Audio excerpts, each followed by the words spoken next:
there, and welcome once again to The Verdict. Mick Cornett with Kent Meyers. We're here every week, meeting interesting people and dealing with topical issues, and this is one that touches everyone's lives on a daily basis, and sometimes we take it for granted, but as we saw a year ago, we shouldn't be taking this for granted. There's another thing that comes up right now that we shouldn't take for granted, and that's Valentine's Day.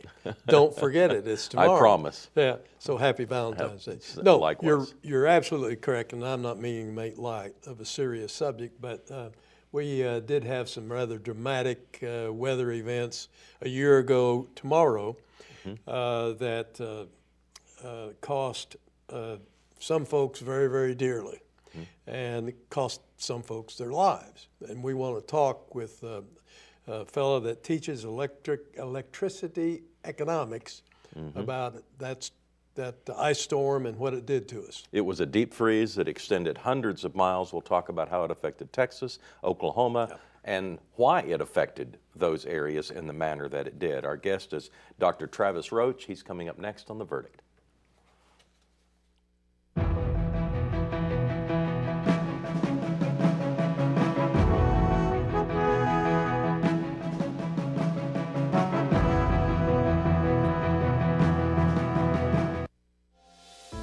Right now, 6 feet can feel like a long ways away. But from 6 feet, we can still smile at each other. From our doorways and our stairways, from opposite sides of the street and opposite sides of the country. Through fear and frustrations, we can remind each other that we are still here for each other. Because we can still smile at each other. And we're not going anywhere. Military service ran in my blood, starting from my father, which joined the Navy. On the Chickasaw side, my uncle, which served in the United States Army. I'm Benjamin Espinosa, Chief Petty Officer, United States Navy, and I'm Chickasaw. I went to the Secretary of Defense's staff at the Pentagon in Washington, D.C., which ultimately led to becoming a combat support technician for Naval Special Warfare, specifically SEAL Team 10. I think to be proud and to love your tribe, to love being Chickasaw, you also have to love being American. You also have to love everything that America stands for. Equality, perseverance, professionalism, and power. I want my family to know that their father is a good person, but also feels that he has an obligation to the country and to love this nation. Anything worth having is worth dying for. The military and the country owes me nothing. I owe it everything. See more stories about the Chickasaw people at profilesofanation.com.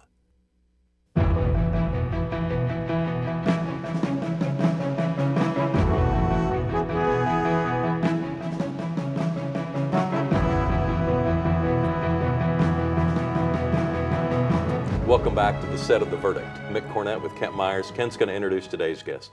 Yeah, we're really pleased today to welcome back for his second appearance on The Verdict, Dr. Travis Roach, who is the head of the economics department at University of Central Oklahoma. Travis has been on, as I say, once before, and we were very favorably impressed, as were you, based upon your comments, and we wanted to hurry up and get him back on while we could. He graduated magna cum laude, not surprisingly, from the University of North Texas. Did his undergraduate work there. He got his Ph.D. in economics at Texas Tech. Worked at Texas Tech, taught at Texas Tech for 3 years, and then came to the University of Central Oklahoma and has now been there approximately 7 years, being promoted up to the head of the economics department. He also teaches a course that just fits right, or has taught a course that fits right into our today's topic. It's electricity economics, and that's really what we're going to be talking about. So Travis, welcome. Sure glad to have you back. Thanks for having me, absolutely. I think when most Oklahomans think about electricity on a grander scale, they think, well, in central Oklahoma we have OG&E and they have this regional area, and in Tulsa they might think of PSO because they have a regional area. And then there are a number of co-ops that provide electricity and cable television and a bunch of other different services. But actually, when you think of the grid, it's much larger than that. Can you kind of explain what the grid is? And I think we may even have a picture to help you illustrate it. Yeah, absolutely. So The grid, you're right. We think of it as our personal grid. You might even think about it as the line coming into the weatherhead in your house. But that electricity that flows into your house, at least for us in Oklahoma, is connected up way even into the Northeast. So all of us along the eastern side of the country are part of what's called the Eastern Interconnection. So you can see here, there's a couple different balancing regions. So that's what you see with SW, PP, MISO, and PJM. Those are some ones I want to point out here specifically. We're part of what's called the Southwest Power Pool. So yes, our electricity grid, I buy from Oklahoma or from OG&E, they purchase their power within a larger market, the Southwest Power Pool. And in there, all of the generators and all of the other retailers out there purchase and share power, and we're moving this power between us, but as part of the interconnection, we also can move from as far away as PJM into the Southwest Power Pool. Now, there are two other major interconnections. The one is the Western Interconnection. Go ahead. Yeah, let's pull that chart up again for our viewers. There we go. Go ahead. We've got the Western Interconnection, obviously, to the west there. And then on its own, on a little island there, is the Electric Reliability Council of Texas, or ERCOT. They have their own grid. Now, electricity cannot be transported across these grids because it literally travels at different phases. So the wavelength is different. So the grids are truly independent. And so when a major event like what we saw 1 year ago happens, a place like Texas is just not diverse enough, and they can't draw power from places that may not be experiencing such bad conditions. Yeah. Why, the R in ERCOT is reliability. I guess that's truly what failed them in this ice storm. Certainly. It's we're doing a post-mortem here, and so we're looking back to see what could have been done differently and what changed. And so we have to think about some of the causal reasons why this went down, and it's because there was not enough electricity being produced compared to the demand for electricity at that time. Electricity markets, they have to be in perfect balance the entire time. Supply needs to be incredibly close to demand. Now, at a grocery store, if these numbers are off, the oranges will sit on the shelf for a little bit. Maybe they go bad, but there's some time there between being out of balance. We can't have that with electricity. And so you see an event like a winter event, what we just had, demand was going through the roof because homes in Texas are built to shed excess heat. In summers, it also gets to 105, 110, so they're not meant to retain heat. They're meant to shed that heat. And so this was just especially bad down there. You had folks running their electric heaters as high as they could, in some cases opening their oven and turning that on, blow dryers even, you've heard stories of. So electric demand was going through the roof. Meanwhile, you also have gas heaters. And so gas demand was going through the roof. And then the supply issue that occurred was that there were a lot of wellhead freeze-offs. So at the peak, at the worst part of this winter event, you had thermal producers. They were down 35, 40% of what they ought to have been at. We normally consider those firm resources, so we should be able to expect them. What do you mean by thermal? Thermal, so this is your natural gas, this is your coal, this is your nuclear. Okay. They were off by 35 to 40% from what they had bid in the day before to be expected to be able to produce at that time. And the reason why they were off is because they could not get gas to their generating locations. So supply did not meet demand. We had demand through the roof. We had supply falling back drastically. And that's why they had to start shutting people's electricity off at their homes. Just to give you an example, the average price for natural gas, the 20 years before this, was about $4 per unit. At the peak of this event, it was about $377 per unit. That's how drastic the supply conditions were. Wow. What's the first thing that happens? Does someone have to make the decision, we're going to have some rolling blackouts, or we're going to have to just cease providing power? That's exactly right. And who is that gets to decide or has to decide, I should say? The grid operators, so it's called load shedding. And so we actually witnessed this in Oklahoma, albeit for a much shorter period of time. We had a couple times when we were in different levels of concern, and so they would signal out, hey, please reduce your consumption. Famously, the Thunder still played, but they turned all the lights off other than the court. Which I actually took as a good sign at the time. It's like, if they're still playing that game, I'm not worried about blackouts. But so there was a morning where we had 4 hours of blackouts, and they rolled our blackouts between neighborhoods. I think my own neighborhood, I was down for 2 hours, maybe an hour and a half. Prior to me being down, they had been down for 2 hours, but that was it. And that was to keep demand from going above supply. And then we were back online. Now in Texas, when they had to shed load, they were not able to come back online for multiple days. And actually, there was about a 15-minute interval where they were very concerned that they'd have to shut the entire grid down, and that would have taken weeks. The entire ERCOT. The entire ERCOT grid. Luckily, that didn't have to happen, but you still had a long period of time where it's below freezing temperatures and people did not have electricity at their houses. Well, let me ask you. You said either, well, I've heard you say before, that we actually got power from quite a ways away into Oklahoma during this ice storm. It came in through our grid.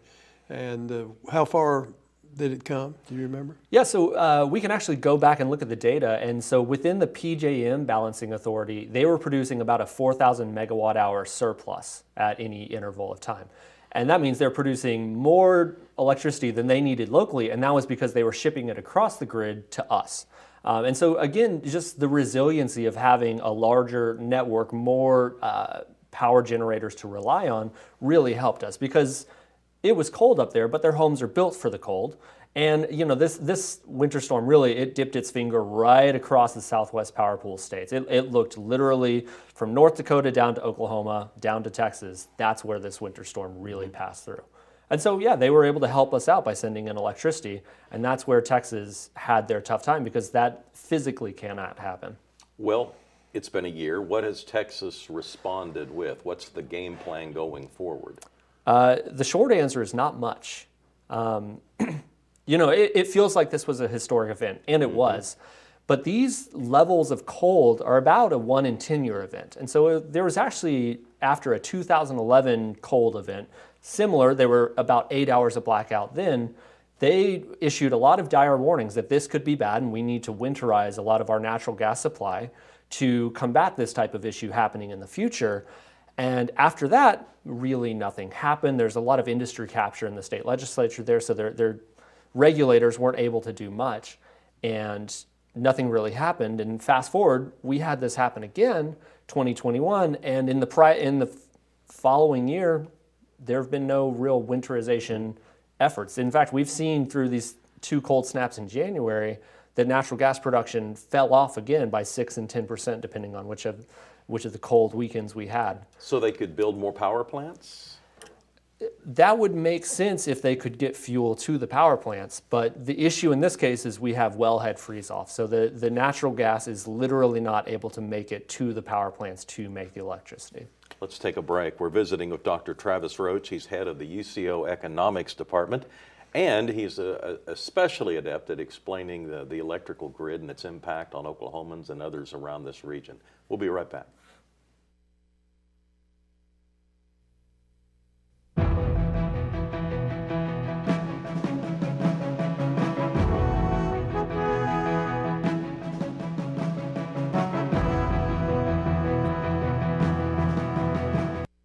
One of the best kept secrets about the post 9/11 GI Bill benefit is that it can be used at a trade school or a technical school, and it doesn't have to be used at a university or college. These are benefits that the veterans have earned through their service, and they should take advantage of it. Veterans really need to understand that there are many resources offered by the Oklahoma Department of Veteran Affairs. They're there to help you find the right school for you, the school that will help you and your family make great steps into your future. OU Law has a history and heritage that are unparalleled. At the University of Oklahoma College of Law, we empower our students to pursue the career of their dreams. We have the highest U.S. News ranking ever achieved by an Oklahoma law school. We are the first law school in the country to launch a college-wide digital initiative. And this year, our competition teams rank number 2 in the nation. OU Law, generations of excellence, limitless possibilities.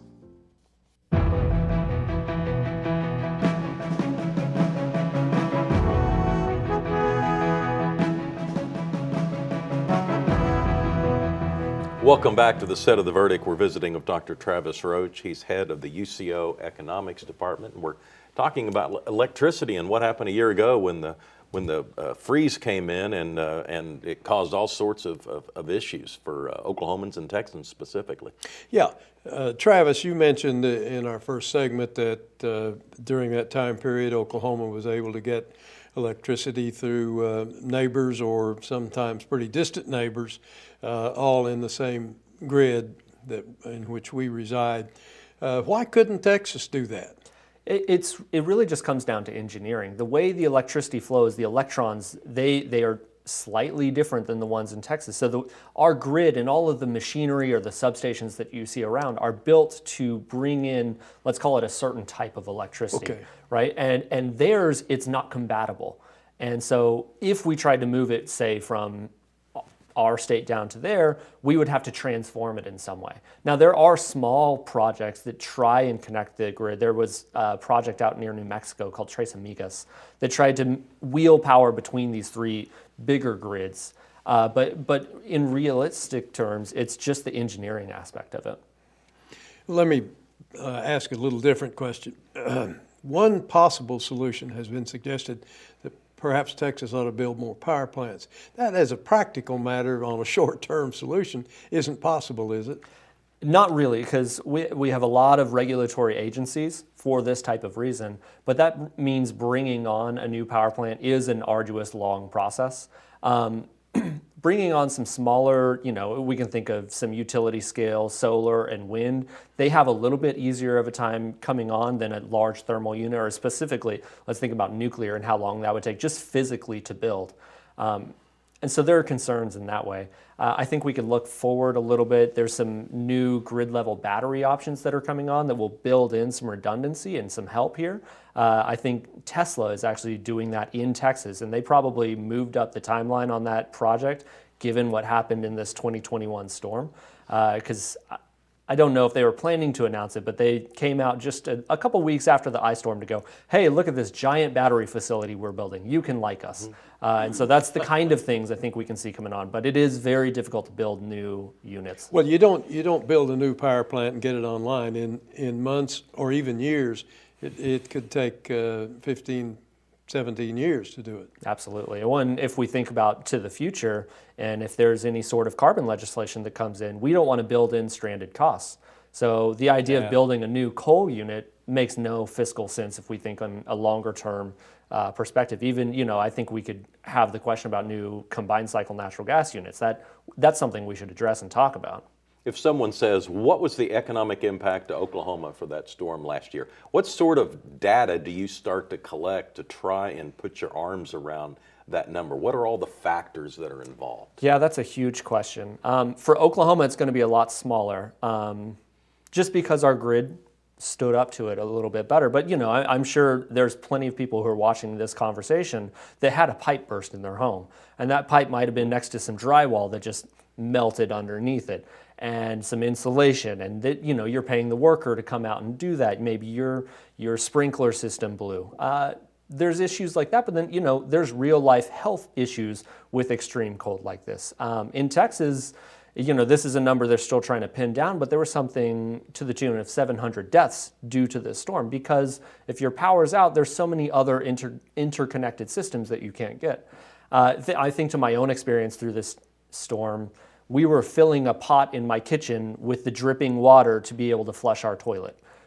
There's an economic cost to that. I'm sure the folks out at Lake Hefner would like to tell you how much it costs to keep them running and moving through this time. So those are the things we'd start to think about. Any lost wages, lost hours of work. Those are the kinds of things where we can go back and try and think of the full economic cost of this. Has there been any quantification, albeit probably not precise, but reasonable estimate about what economically it did cost Oklahoma because of that storm? I'm sure there is, but I don't know the number. One number I do want to come to is what ONG has said that they'll need to cover what they faced during this time, and that means they're going to be charging, or what they've proposed to charge is $7.40, I want to say, per month for the next 25 years to every ONG customer. So that's about $90 a year for the next 25 years of your life to be paying for this. Now, there's probably a lot better ways that we can do that, because that means a 3,000 square foot house is getting charged the exact same amount as a 500 square foot apartment. That's a question that we might want to think in equity concerns.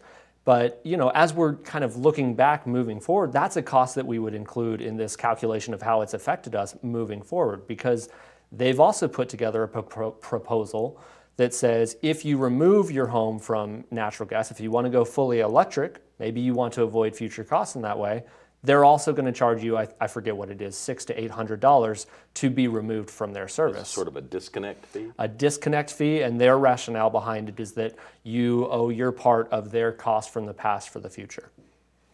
And that cost over 25 years is what, 1 billion? 1.4 billion? I think that's right. It's big, and it's not that it wasn't real. They paid that money to get natural gas to keep our homes warm. I get it.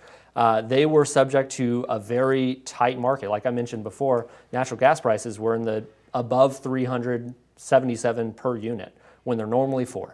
Now, that's a massive cost. They don't get to do that just because they want to. They have to get regulatory approval through the Corporation Commission or wherever it is. Corporation Commission and the Oklahoma Legislature, which last year approved this. They could come back and revisit it, I believe. Paul Monies was reporting on this recently, and he mentioned that. But I don't know how much of an effort's being made right now to come back and look at this issue. Lots to talk about the infrastructure bill in Washington. Any verbiage in that could affect this going forward? Absolutely. So one part that I especially like is that there's money allocated to new transmission lines heading from basically our neck of the country out into the more demand centers on the eastern side of the country. So the idea here again is to bring where there's a lot of power production in the wind column of the United States out into some of these other higher demand areas. And again, that builds in resiliency, just like we saw. So if there's, they've had hurricanes, they've had their own winter events in the past, where we're also having very windy days, and we would be able to shift production out that way. Texas actually did this in the past. Around 2010, 2014, they made what are called the CREZ lines, the Competitive Renewable Energy Zone. So this was a Rick Perry era policy, and literally it was just transmission to help bring wind from the Panhandle down into Austin, Houston, Dallas. And what that did was bring some reliability to them, it brought in lower prices, and it helped wind energy from being sold at negative prices at that time. And so these transmission projects, we can look back at the Texas experience and see them working. So that's probably, in the new BIF bill, that's my favorite part, is any money put to transmission. BIF meaning? Bipartisan Infrastructure Framework. Okay. But still they would run into the problem, would they not, that wind produced in Guyman, Oklahoma, wind power in Guyman, Oklahoma would not be transferable to Texas. That's right. Yeah, Texas would still have that issue of not being able to share their load between these states. But Guyman, Oklahoma could help for any events that are happening in Louisiana or Arkansas or anywhere to our east. Mm-hmm. People in our green map. Yeah, right. You have students at UCO, are they interested in these topics? They are. We actually have an undergraduate degree in energy economics and an undergraduate minor in energy economics. So those classes are always fun. I was teaching electricity economics last semester when this happened, so my family was literally without power, so I said, look, I get it, but this is a cool time to be an economist and to be taking an energy economics class. So they like it. These courses are doing well. Right now, they're taking their natural gas and oil economics, and we'll have electricity again in the fall. And how much time do we have left? 1 minute? What's your advice and message to Oklahomans who are hearing you here today, 1 year after this terrific storm? The way we have our air conditioning units and our heat furnace units, we normally update those under times of duress. So you want to update your air conditioning when it goes out. And probably when you do that, it's not great timing, you didn't get to plan it out.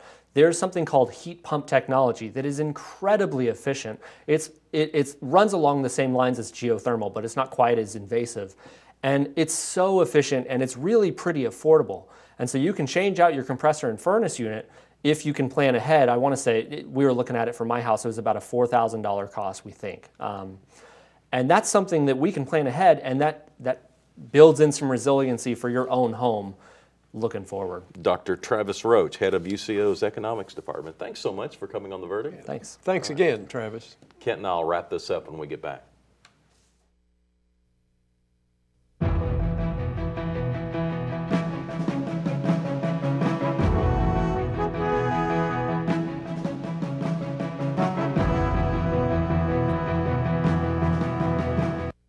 It used to be okay in teachers' lounges.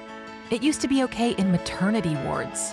It was okay in sporting arenas, college campuses, and office spaces. But now that we understand the deadly dangers of secondhand smoke, that's not okay anymore. So why is it okay that thousands of employees are exposed to it every day at work? Bottom line, it's not okay. Let's protect hardworking Oklahomans. Join the fight at stopswithme.com. All children deserve a life of hope and love, but sometimes they experience a life of pain, neglect, and abuse. When that happens, each child deserves all the quality assistance and representation that can be offered in our legal system. For more information, call 23-CHILD. Oklahoma Lawyers for Children, helping to bring hope and love back to the lives of abused children. You will always be mom and dad to me. I think for us, once we got started and we began to see the tremendous need just within our state, it really was just a calling for us. The blessings far outweigh any obstacles that we've faced. You will always be mom and dad to me. The Journal-Record is pleased to be a sponsor of The Verdict. The Journal-Record, since 1903, the best source of Oklahoma business news and legal information.